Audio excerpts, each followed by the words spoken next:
Hi, how you guys doing today? My name is Rob Moore with 4D Business Group, and I am here with Leo Prozument of Restoration 1 of Waukegan. Thank you so much for meeting with me today. I really appreciate it. But we want to get to know who you are. I know you just came in the area not too long ago or whatnot. I think in October, if I'm not mistaken. Is that correct? Correct. Of 2021. What a great year to do so. So tell me a little bit about yourself, Leo. I came to, I'm an immigrant, so first generation, born in Moscow, Russia, came to United States in 1979, right in the cusp of 1980. Lived in Rogers Park in Chicago, got married in 99, moved over to Wheeling, and then I live in Lake Bluff right now. And here we are, and we invested in a restoration business, and we are located in Waukegan. So this is our new neighborhood. But you encompass all of Lake County, also going in the Kenosha County as well. So that's where you do a lot of your business. Exactly. Our territory is Waukegan, and then north of Waukegan as well, going into Kenosha. We're also part of Pleasant Prairie territory, so we cover, I would say, southern Wisconsin as well. That's exciting. Tell me a little bit about the history. What led you to get into Restoration 1 and being able to do this phenomenal service that you're doing for in and out of your community? So I was, my background is in corporate. I would travel overseas extensively the last 20 years or so. I lived in Russia for 8 years. I did go back to Russia from business purposes, and managed the companies there, traveling back and forth once a month, going back home for a week, and then going back on a plane back to Moscow for 3 weeks. So I did that for 8 years, I would say, up until I would say 2016 or so, when the economy in Russia and Eastern Europe took a nosedive. I decided to come back and sort of restart my career, but still be in the same business, which it would be consulting for companies in the U.S. looking to grow their brand overseas, particularly in the Eastern European sector. And I was able to get into the fitness industry and work for a company there, establishing their presence overseas in Europe, in Russia, really all of the Eastern Europe. So I did that. I still do consulting for them as well. But when COVID came about I want to say 2019, I think, in the spring of 2019, when I realized that my traveling would be pretty much done. Yeah. And this was a sort of a slap in the face, kind of a wake-up call for me to figure out what to do next. Sure. And then I decided I always wanted to be in business for myself, be my own boss. This was my dream. And I chose the time would be perfect for me to do this now. It's now or never, sort of, in my early 50s. So I think if I don't do it now, I wouldn't be able to do it later. So Still young. And then to answer your question as far as why I chose this type of business, is I was looking at all types of businesses, including fitness, because it was closer to the heart. But I decided to go after and get into the industry, restoration industry in particular, because it offers a service, a specific service to our customers. So what we do is we offer emergency-related mitigation. They can happen at any time of the day, any time of the year. We're always available for our customers to come in, and regardless of what type of damage they incurred, it could be from water, from mold, fire, smoke, odor, we can come in and mitigate that type of problem with their property. Another reason why I like this business a lot is because everybody really is a potential customer for us. And this is in relation to the commercial business as well as the residential business. So when we look at opportunities, they're everywhere. If there's a property, the property can be potentially our future customer or whoever is the owner of the property. So that was the big benefit of this business as well, is that you want to make sure that your target audience is really wide. And the third reason was that I wanted to be the pillar of the community. I wanted to be in the community and be active in it, not only from the business standpoint, but also from the volunteering standpoint and networking, be part of the chamber in both Waukegan and Kenosha, meet as many people and business owners as possible, and really focus on growing the business by word of mouth and reputation. What stuck out to me was being able to have a wide market. Everybody is potentially your customer for Restoration One. I think that that's huge because everyone is going to need some kind of help with restoration, whether it's, like you said, fire, mold, smoke, a many different array of things or whatnot. But at the end of the day, you want to also be able to be a part of your community. So community is really important. Why is community important to you? I just think I never had an opportunity to really be part of the community. Although I lived in all these different places, I never took the initiative of being out there in public, volunteer. I take that back. I do volunteer, but in terms of, for businesses, I haven't done any of much interaction with other business owners, doing joint events, be part of all types of charity or nonprofit work. This is something that we strive for, and this is what we want to. We want to be known as, well, Restoration One of Waukegan. Yeah, they've done a lot of good things for the community, and that to me would be the ultimate compliment, as opposed to, oh yeah, they came in and mitigated our house and everything looks good now. Yeah, that's important as well, but I think we want to be known as a good business related to the community, in relation to the community, and be able to contribute to the growth and development, really, of this area. What do you want to offer to the community? I think it's a very difficult question to answer. What we want to offer is an opportunity for our business to be part of something. Okay. Something beneficial to the community, something we can give back by either sponsoring something like scholarships or different type of community events for different, it may be for scholarships for colleges, scholarships for trade, or any type of education that somebody wants. So there's different ways of also, food giveaways during the holiday season.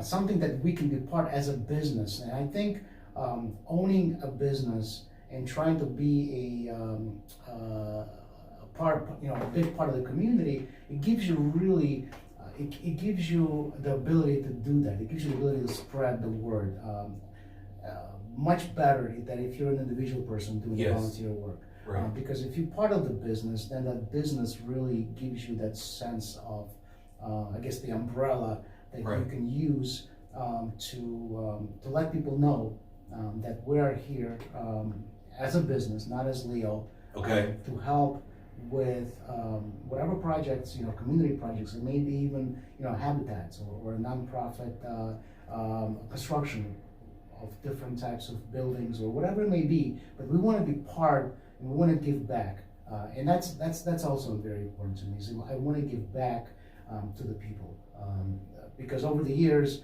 I was fortunate enough to meet some good people that helped me, and it's time for me to do the same to the less fortunate, I guess, to give something back to them and make sure that they can succeed in whatever the endeavors they choose to do. Yeah. That's awesome. Being able to, so someone gave you a chance and they gave back to you and they poured into you, and you want to do the same thing to someone else or whatnot, because it obviously changed your life for the better. Exactly. And did wonders for what your thought process is on how you're going to take care of things, what you want for your business, or whatnot, and then what you can give to the community. In my different videos that I talk about, we talk about intentionality. Intentionality is really important, being intentional, and it sounds like you're very intentional on your steps in what you're doing or whatnot. Well, there has to be a purpose to the business. Besides making money and stay profitable and surviving, there has to be another purpose to it. It can't be just all about making money. Yes, it's important.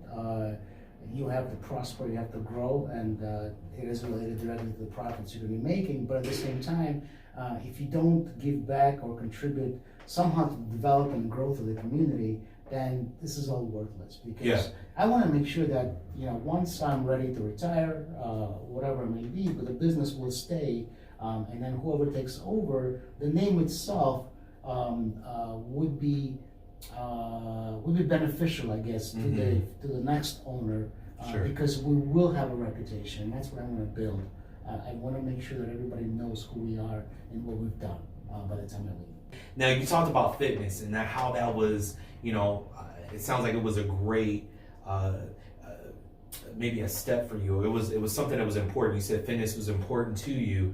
Tell me a little bit more about that with the fitness. Oh, I've always been exercising. I used to swim in high school. Really?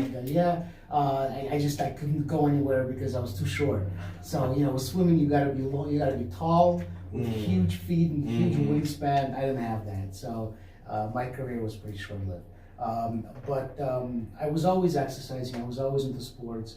And to me, I think it's very, very important to be fit and also healthy. You know, in terms of your diet. So I was always interested in it. I was always interested in how to take care of your body properly. So basically, the fitness is kind of like my second love. Really? And I think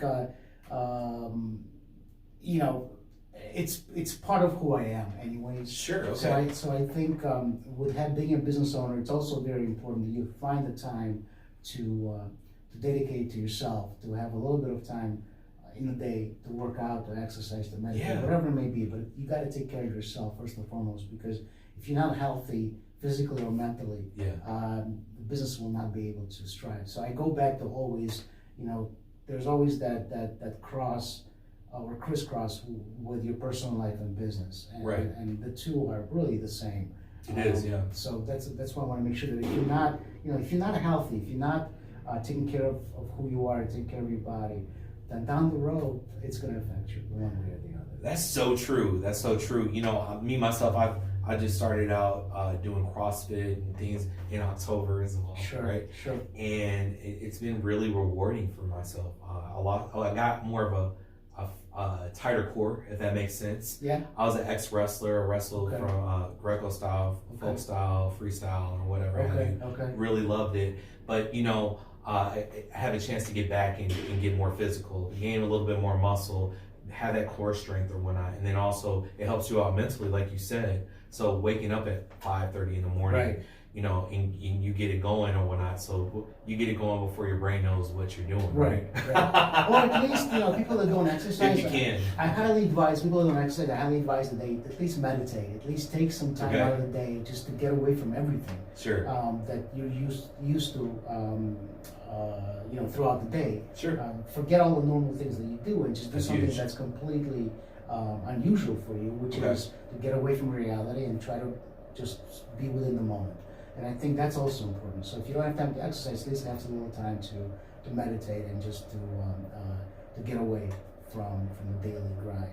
That makes sense, to have that me time. Family sounds like it's really important to you. Tell me a little bit about your family. So so my wife is in the Lake Bluff, Lake Forest School District. Sure. She's an ESL, English as a second language provider. She works in the K through 6. K through 6, okay. Yeah. So those little kids, you know, people that actually Abbott is near where we live. So you know, a lot of Abbott employees are actually expats. Okay. So a lot of them go to the school district that my wife is in, and a lot of kids don't speak English. So that's where my wife comes in and consults and helps them get up to speed on the reading and writing. That's. I have two. Yes, I have two girls. Two girls. Okay. Two girls. One is in University of Iowa. She's a sophomore, studying to be a nurse. Nice. And my younger one is in Lake Forest High School, a senior. She's looking to select which college she'll go to, but she has not made her decision just yet. With a proud papa, Yeah, I love having girls. And I have a little dog too, which is my boy. Oh, that's awesome. Yeah. There you go. What kind of dog you got? A mini golden doodle. Oh, okay. I don't even know what that is, but it sounds pretty cool. Oh, well, you know what? I post on my Facebook there's pictures of them all the time. Really? We gotta be friends on Facebook. We are. We definitely will. Now, are you into sci-fi or anything of that nature? I'm not a big sci-fi. Not really? I'm not Okay. a big. I'm not a Star Wars fan. The only reason why I saw like a little helmet over here. That's for James, our Is that right? operations director. Okay, gotcha, Yeah, he's a gotcha. big Star Wars guru, so it's we got him this little gift. But yeah, I'm not a Star Wars. Lightsabers, woohoo! Kill the battleship. Yeah, I'm not one of those guys. Some more sports related or whatever have you, or no, I like history. Okay. In terms of topics for books or movies or everything. Oh yeah, are you reading anything right now?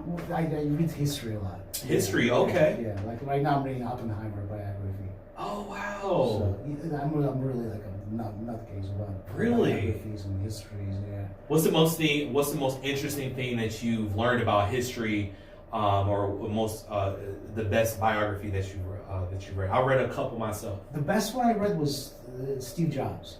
Really? Yes. I have yet to read that Yeah. one. Yeah. That's but if I start to think about it, I'm sure I'm going to find a couple of more books that I read. But I think this one jumps to mind because I was just pretty impressed with the whole. I was impressed with the trajectory of his career, but I was also unimpressed with how stupid he was in terms of treating his body.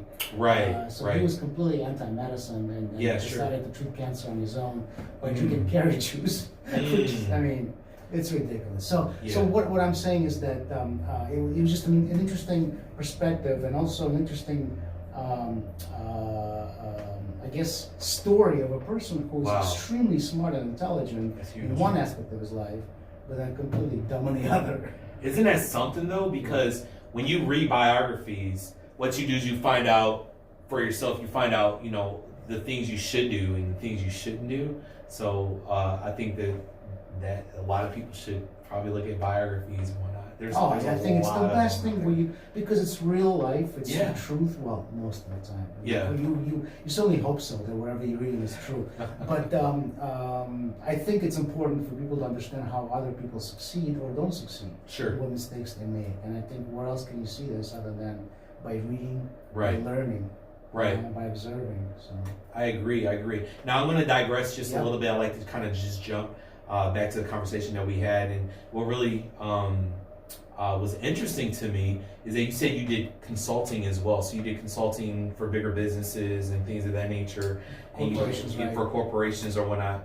How was that? Was that fun to you? Or? It was extremely fun, but again, really? it was all about traveling, and it was all about doing work overseas. That's amazing. So I traveled a lot, but it does take its toll. And most importantly, it's the connection with the family, and I think I'm kind of glad, and I hate saying this, but I'm kind of glad that COVID came out and did this kind of a life change implementation of my for you, for me, and this it gave me a kick, it gave me a push to do something else. Really? Yeah, and then I stopped traveling. Otherwise, I would just continue to be on the same path as I was.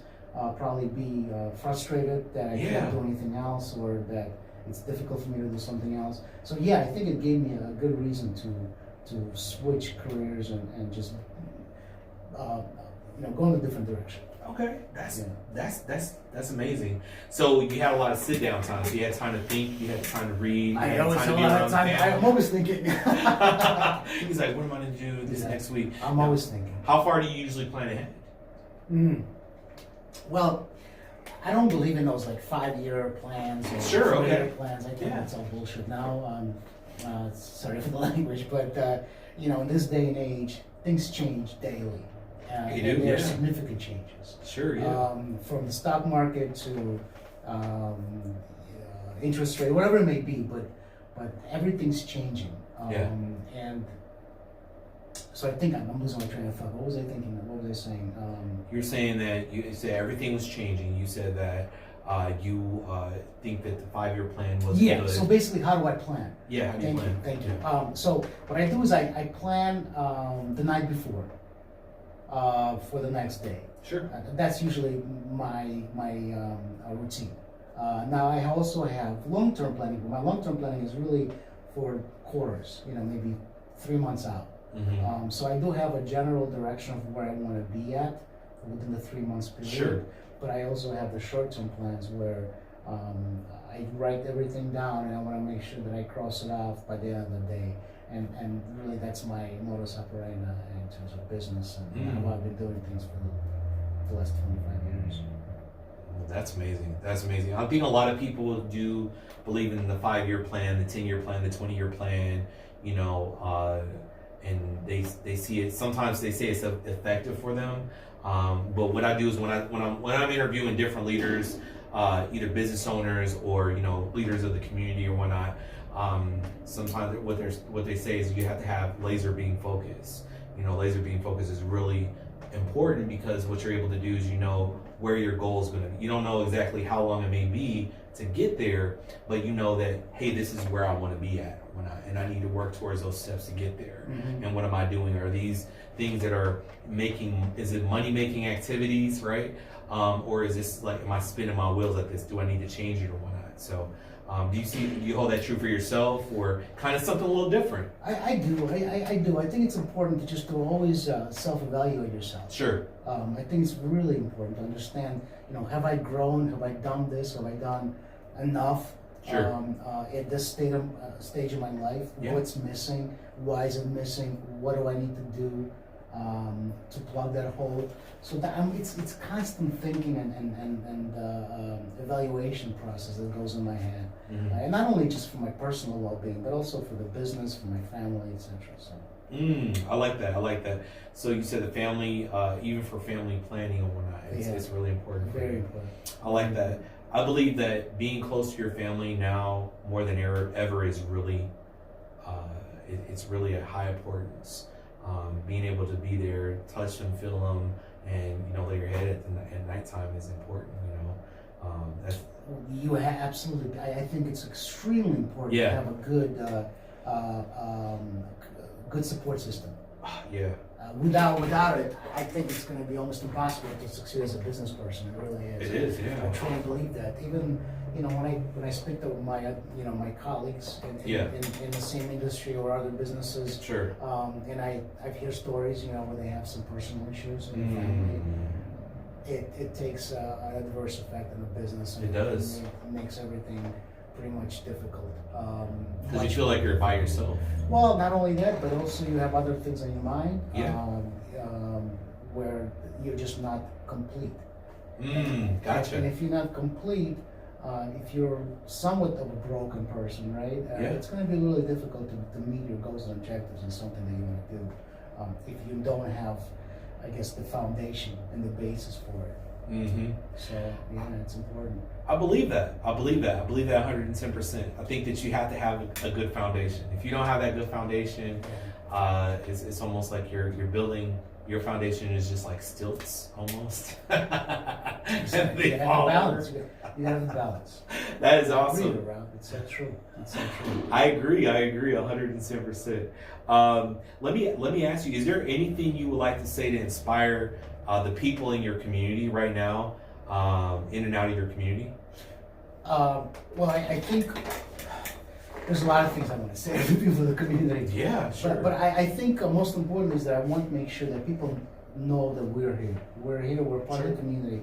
Also very important to understand that if there is, God forbid, emergencies and our services are needed, I want to make sure that people understand that what we bring to this industry and to the community and to our customers is professionalism, is integrity, is honesty.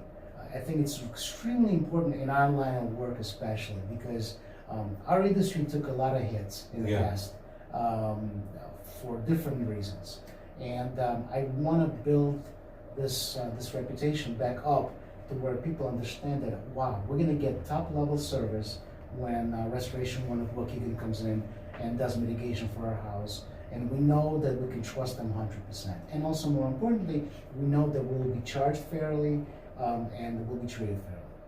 I love it. I love that. So honesty, integrity, is one of the core principles for you. It's extremely important to me. Exactly. I like that. Just because when I was in their shoes, in the customer's shoes, and when I had issues with my property, I needed help. I was expecting. I had a certain level of expectation from the service company that would come in and do the mitigation, and a lot of times I did not find that. So that's why I want to change, and I learned from the mistakes of others of what not to do when you are dealing with customers. I love that. Yes, that's true. That's very true. I think that when you have that integrity, you're going to go further than not having integrity. What does the next year look like for you? Your business? Well, for my business, I think what we want to do is we want to grow our employee force.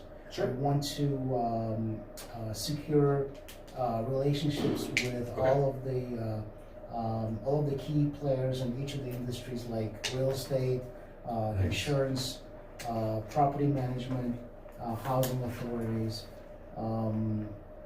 fire stations, which is also someone that we work with closely or cooperate at least. So I'd like to, within a year or so, the most important objective other than surviving and making sure that you have enough cash flow is to really spread the word, is to have the community somewhat recognize who you are already. Yes. Now, I don't expect, that Restoration One of Waukegan will fly off everyone's mouth, but no, what I want to do is I want to make sure that if there is a problem, if there is a question, somebody will somehow know that you should contact R1 of Waukegan to get the answer. One of my friends, they talk about the know, like, and trust. Making sure that you're in that position. So how do you get there? You have to see. You got to have the visibility. The visibility of who you are, what your business is about, is important. And pounding that pavement, making those connections, and networking, like you said. But not only networking, but going to the next level, but building bonds and relationships that can last, and looking for that longevity. Because if you don't have that longevity, idea mindset, where it comes with integrity, it comes with respect, it comes with being loyal to your customer base, what do you have? You don't really have anything. You just you're just talking. Yes. I mean, you agree? Yeah, it's thin air. It's extremely important to make sure that people can refer you and know about you through the work that you've done. Yes. And also from the meetings that we've had. It's really important to have these relationships and people understand who I am as a person before anything else happens. I think it's extremely important to understand that the people behind Restoration One of Waukegan are good people. They're quality, they're professionals. They bring integrity. They want to make sure that you and your property will be restored back to its original condition. They want to make sure that you are completely satisfied, and most importantly, we want to make sure that you feel good. You feel like you're in good hands. I love that. Yeah. Isn't it like Allstate motto? No, I think it is. Sorry, Allstate. Events that are coming up your way within the next couple months, within this year, that everyone should look out for? Well, we're looking at possibly I would say that within the next couple of months, or it's actually when the baseball season hits, like in the spring, I'm actually thinking about maybe doing something with Kingfish and cooperate with them for sponsorship opportunities and maybe do some charity events. So in terms of short time or short term objectives, it's really hard to say, but we want to be involved, and it's hard to list them all. But what we want to do is we want to be active in any type of events that either chamber has. We want to attend as many networking events as possible, either for breakfast or for after hours. But again, the objective right now, the plan for this next 12 months is to get out there and to speak to as many people as possible. Because like I said in the beginning of our interview, our conversation is that everybody's a potential customer. Everybody is. So everyone's a potential customer. So guys, if you do have any mitigation issues, or you have anything with fire, if you have any water damage that you haven't taken care of in a long time, if you think or you see that you have mold, you want to make sure you get rid of it right away and call us. If you have any problems with odor, if you have pets, cats, dogs, whatever it may be in the house, somewhat, or the property that you're in smells, and you want to mitigate the odor, please by all means give us a try. We will take care of it, I promise you. And so for any emergencies, non-emergencies, we're open 24/7, 365 days a year. Any related sewerage problems, backup, pipe leaking, frozen, pipes are breaking all the time. Yes. Make sure, reach out to us. We can be there within a couple of hours to your property, and we'll mitigate the damage and we'll restore it back to its original state. You know what? I seen something on social media. There was a like a little 5 or 7 second little clip on the reels, I believe, on Facebook, and it showed someone clearing out a sewer or whatnot, but there were baby wipes there or inside of it or whatnot, or whatever those wipes were, and it's like it's really hard to do it, and looks like they're gonna have to get a whole new tank. Well, I tell you one thing about storage backups. A lot of people think that they can take care of the problem themselves. Sure, yeah. Just, scoop it up, throw it out, yeah, spray, and then you're done.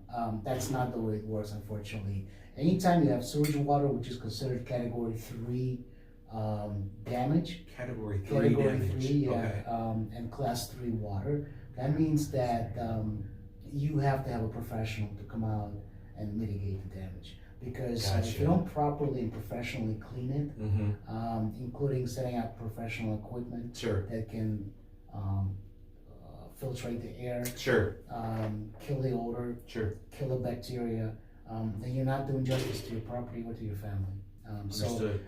The reason why I'm saying this, I'm very, very serious about it, is because a lot of people think that they can take care of themselves and save the money that they would pay to companies like mine. And all I can say to that is that, yes, short term, you'll clean it up. But long term, sooner than later, you're going to have issues with the property itself, and then potentially it's hazardous to the health as well. Oh, man, I can only imagine.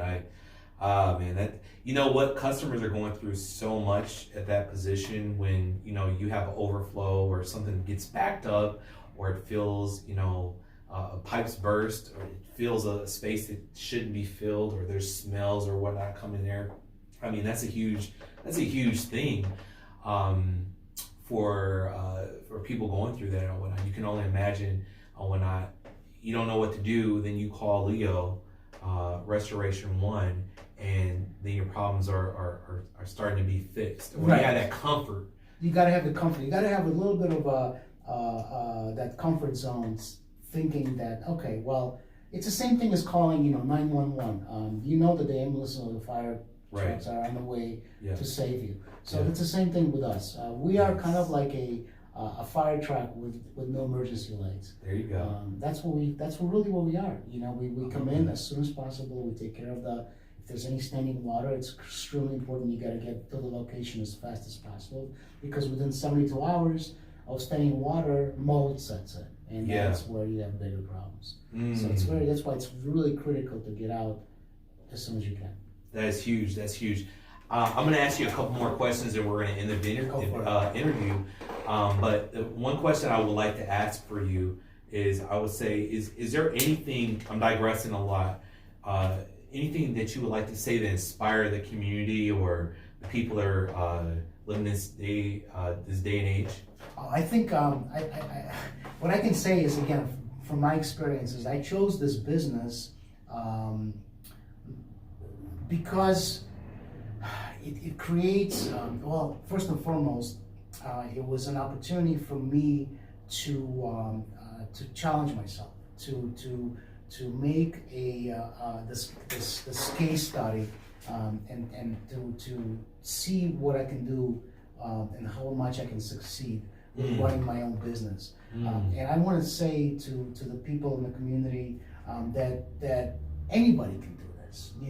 The hardest thing about having your own business is making a decision to do it. That is the hardest thing. And I know because I speak from experience, because it took me a while to really get to that point. But that is the hardest thing. Everything else after that, once you really make a decision and you make that leap forward, I think everything else, it's not easy, but it's at least your mind, your focus is there to make sure that you're gonna succeed, or you want to make it better. And I think once you go over that hump, that first initial decision-making process, I think the rest is somewhat easier to just follow your beliefs and follow the trajectory of your plan.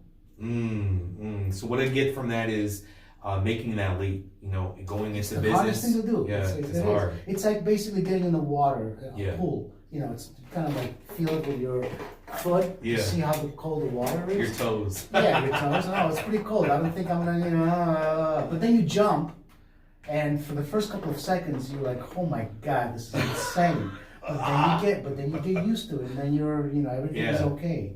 And that's exactly what it is. It's the same thing. It's a good analogy. It's the same thing with business. The hardest decision is, you're feeling your toes just to make sure, oh my God, is this for me? Can I do this? And yes, you can. And then it's just a matter of picking what business you want, what you like, what you want to do for the customer. Yes. You have to believe as well. Definitely. If you don't believe in the business, in the product or service that you're selling, Yes.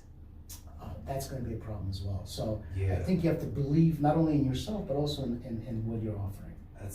That's really good advice, guys. So as you guys can see, that's a little inspiration from Leo. That's awesome. Tony Robbins. Are you the Tony Robbins? I'm Leo Robbins. Leo Robbins. Hey, so thank you so much for that. I'm going to ask you a couple different questions, or the first one I want to ask you, there's no right or wrong answer to this, but what is the color of money? What is the color of money? I don't think it's green. It depends what color. I guess it depends what country you're in. Boom. Yeah. Right? That's awesome, man. You're the first one to answer it like that. Yeah. That's pretty cool. That is true. Let me ask you this question. So, what question is it? I got you. You got me. Yeah, you got there right away. Here's the question. So you go to Seattle, and I tell you that I want you to wash all the windows in Seattle. What do you charge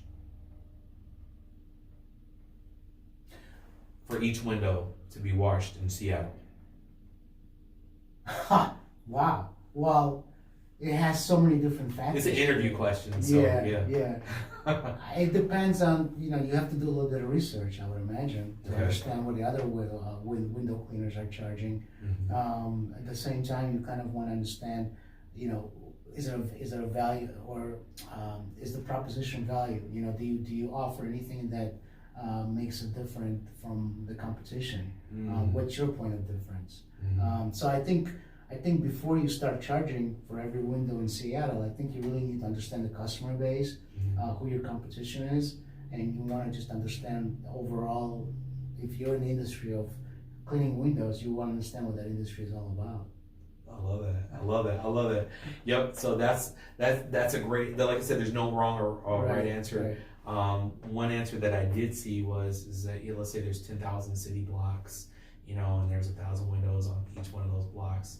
You charge $5 for each window, and then how much you'll get paid. I think it's like $5 million or something crazy like that, or whatever have you. So, but like you said, doing the research, finding out exactly who needs what, what your competition is or whatnot. Just dive in a little bit deeper than just what the answer could be, or what the question is in front of you.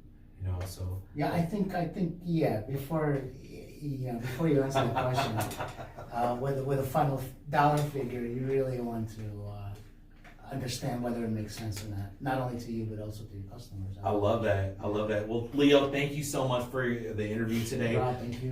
It was awesome. You answered a lot of questions about your business. Guys, go check out Restoration One in Waukegan. If you have any fire, water damage, or anything of that nature, do you want to talk about your website, or is there a number that they can call for you? You can call our office, which is 262-3215, area code 847. Again, it's 262-3215, area code 847. And then our website is restoration1.com.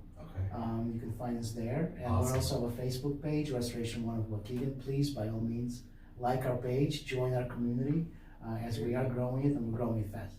Awesome. Hey, This is Leo from Restoration One of Waukegan. that is awesome. So thank you guys so much. Have a great day. We'll talk to you guys later. All right. Bye.